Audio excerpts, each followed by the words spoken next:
O'quvchimiz 90 gradusga xavfli burishdan chiqyaptilar. Belgi asosida 10 ga burishlari shart. Stop, to'xtang.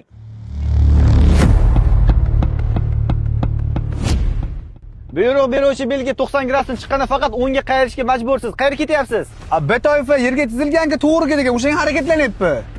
Hozirda o'quvchilarimiz shu belgiga asoslanib chaqilib qolib, o'rtadagi sploshnoy liniyani bir chiziqda ko'rmay 100 ball jarima olishyapti. Siz bu xatolikni qilmang. Ilonni mashqdan chiqqandan keyin svetofordan to'g'riga harakatlanamiz. Stop, to'xtang, qayerga ketyapsiz? Nimaga svetofordan to'g'riga emas 10 ga harakatlanib 100 ball jarimaga sabab bo'lyapti?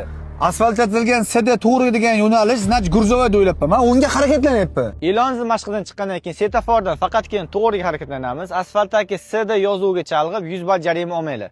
Bizga obuna bo'ling.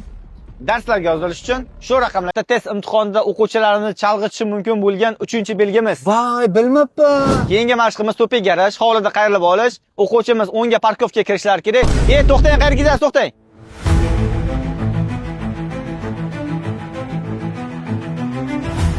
Nima parkovkadan kirmasdan o'tib ketib qolyapsiz? Yuk mashina parkovka degan znak turibdi-ku. Axir u yuk mashinaga to'g'riga harakatlansin. Ichkaridagi P znak sizga tegishli. Sizga taqiqlovchi belgi yo'q. Siz kirib boshqasini bemalol bajarsangiz bo'ladi. To'g'ri. Avtotest imtihonida 3 oylik yengil mashina uchun mo'ljallangan parkovkaning oldida yuk mashina to'g'riga harakatlansin. Ichkarida P znak. Bu yuk mashinaga parkovka kirmagin, o'tib ketgan degan ma'no bildiryapti. Aslida siz esa 3 oylik parkovkaga ham kirib bajarish haqqingiz bor. Mana shu belgini deb o'quvchilarimiz parkovkani qilmasdan xatolikka yo'l qo'yapti. Siz bu xatolikni qilmang. Aloqa chiqing. Keyingi mashqdan to'pik garajdan mashinamiz chiqib kelyapti. Buyruq beruvchi belgiga asosan mashinamiz 10 ga harakatlanishi shart. Stop, to'xtang.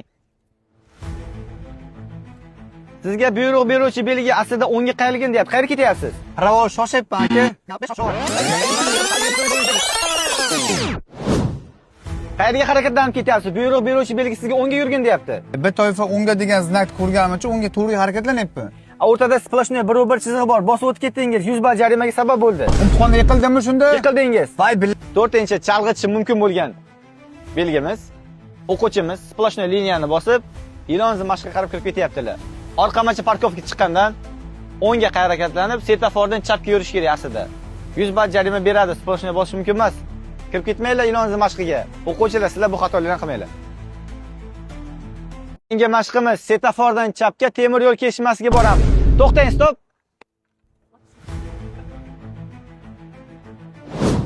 Siz nimaga bu yo'lga kirib ketdingiz? Svetofordan chapga temir yo'l kesishmasiga borishingiz kerak axir. 10 ga buriling degan znak turibdi. Bu belgi o'quvchilarni chalg'itib qo'yapti. O'quvchilar bu belgiga qarab svetofordan chapga emas, to'g'riga kirib ketib, shu belgida 100 ball jarima olyaptilar. O'quvchilar, sizlar bu xatoliklarni qilmanglar.